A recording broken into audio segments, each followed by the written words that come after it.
여러분, 구글에 뭘 검색하거나 스마트폰으로 메시지를 보낼 때, 어? 이걸 어떻게 알았지? 하고 놀란 적 없으신가요? 마치 내 마음을 읽는 것처럼요. 오늘 바로 그 비밀, 그러니까 기계가 어떻게 사람의 말을 이해하게 되는지 그 핵심 기술을 한번 쉽고 재밌게 파헤쳐 보려고 합니다. 네, 오늘 우리가 살펴볼 내용은 이렇습니다. 우선 컴퓨터가 왜 우리말을 못 알아듣는지 그 근본적인 문제부터 시작할 거고요. 그리고 이걸 어떻게 해결하는지 그 핵심 아이디어를 알아볼 겁니다. 그 다음엔 대표적인 두 가지 학습 방법을 딱 놓고 비교해보고 마지막으로 이 기술이 우리 생활을 어떻게 바꾸고 있는지 그 큰 그림까지 한번 그려보겠습니다. 자, 그럼 첫 번째 이야기부터 시작해 볼까요? 컴퓨터가 왜 우리말을 이해하는데 그렇게 애를 먹는지 그 근본적인 도전 과제부터 한번 들여다보죠. 우리가 방금 얘기했던 그 마법 같은 검색이나 자동 완성 기능 있잖아요. 사실 그 뒤에는 컴퓨터가 해결해야 했던 아주 근본적인 문제가 숨어 있습니다. 이게 무슨 말이냐면요. 컴퓨터한테 왕, 여왕, 사과 이런 단어들은 그냥 아무 의미 없는 문자들의 조합일 뿐이에요. 정말로요. 이 단어들이 무슨 뜻인지, 서로 어떤 관계가 있는지 전혀 모른다는 거죠. 그러니까 우리 인간처럼 문맥을 파악하는 능력이 없어서 하나부터 열까지 전부 가르쳐줘야만 하는 겁니다. 자, 그럼 이 막막한 문제를 어떻게 해결했을까요? 바로 여기서 정말 기가 막힌 아이디어가 등장합니다. 단어에 의미를 부여하는 거죠. 그 해결책의 이름이 바로 워드 임베딩입니다. 뭐 복잡하게 들릴 수도 있는데 원리는 생각보다 간단해요.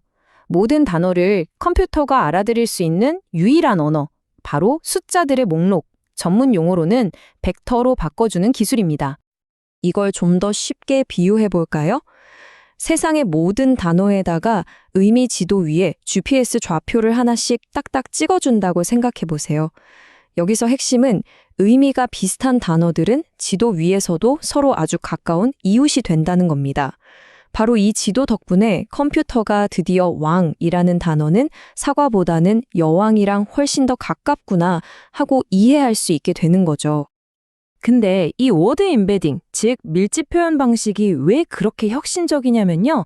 예전에 쓰던 희소 표현 방식의 아주 큰 골칫덩어리를 해결했기 때문이에요. 예전 방식은 단어가 하나 추가될 때마다 공간이 끝도 없이 필요해서 단어 몇만 개만 돼도 시스템이 엄청나게 커지고 느려졌거든요. 그런데 워드 임베딩은 훨씬 작은 고정된 공간에 단어의 의미를 아주 효율적으로 꾹꾹 눌러 담으니까 공간 낭비 없이 관계를 훨씬 잘 파악할 수 있게 된 거죠. 좋습니다. 이제 워드 임베딩이 대충 뭔지 감이 오시죠?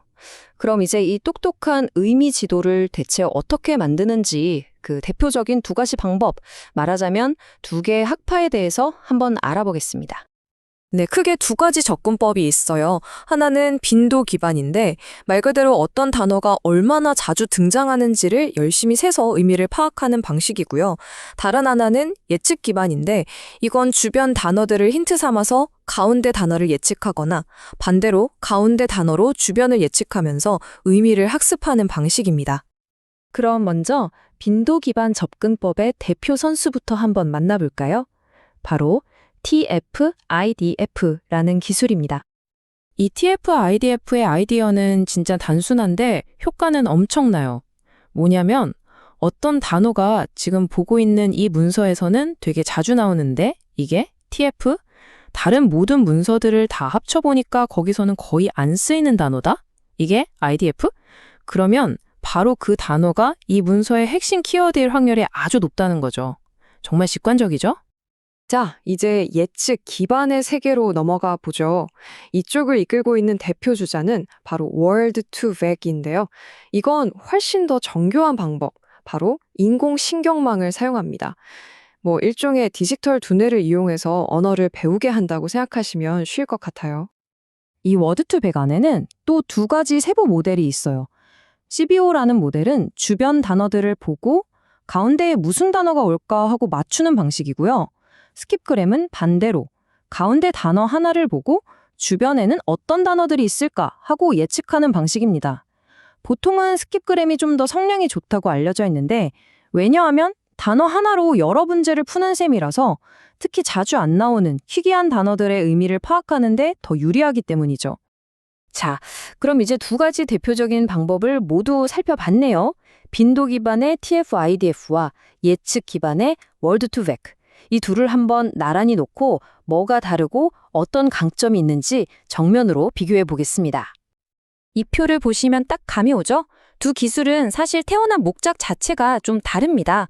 TF-IDF는 문서들 속에서 중요한 키워드를 뽑아내고 순위를 매기는, 말하자면 아주 유능한 정보 분석가에 가까워요. 반면에 워드2백은 단어와 단어 사이의 묘묘한 의미 관계를 파악해서 문장을 이해하고 생성하는, 마치 언어학자 같은 역할을 하는 거죠. 그래서 챗봇이나 가상비서 같은 서비스에 더 적합한 겁니다. 그럼 이제 마지막으로 이 모든 기술이 모여서 만들어내는 더 큰 그림을 한번 보겠습니다. 이 워드 임베딩이라는 기술이 우리 현실 세계에서 대체 왜 이렇게 중요할까요? 사실 우리는 이미 워드 임베딩 기술 속에서 살고 있습니다. 여러분이 쓰시는 검색 엔진이 단순히 키워드가 아니라 의도를 파악해서 결과를 보여주는 것, 챗봇이나 AI 비서가 내 말을 찰떡같이 알아듣는 것, 또 유튜브나 넷플릭스가 내 취향에 맞는 컨텐츠를 추천해주는 것, 심지어 상품 리뷰가 긍정적인지 부정적인지 분석하는 것까지. 이 모든 서비스의 심장부에 바로 워드 임베딩이 뛰고 있는 겁니다. 그리고 이야기는 여기서 끝나지 않습니다. 이 분야는 지금 이 순간에도 계속 발전하고 있거든요. 최근에는 글러브 같은 기술이 나와서 앞에서 말한 빈도 기반 방식의 장점과 예측 기반 방식의 장점을 아주 영리하게 합쳐버렸어요. 이렇게 하이브리드 모델들이 계속 등장하면서 기계는 점점 더 사람처럼 우리를 더 깊이 이해하게 되고 있습니다. 자, 그러니 이런 질문을 한번 던져볼 수 있겠죠. 만약에 기계가 인간 언어의 그 미묘한 문맥과 뉘앙스까지 완벽하게 마스터하는 날이 온다면 과연 기계가 할 수 없는 일이라는 게 남아 있을까요? 단어를 의미로 바꾸는 이 기술의 끝에서 우리는 어떤 미래를 마주하게 될까요? 정말 흥미로운 질문입니다.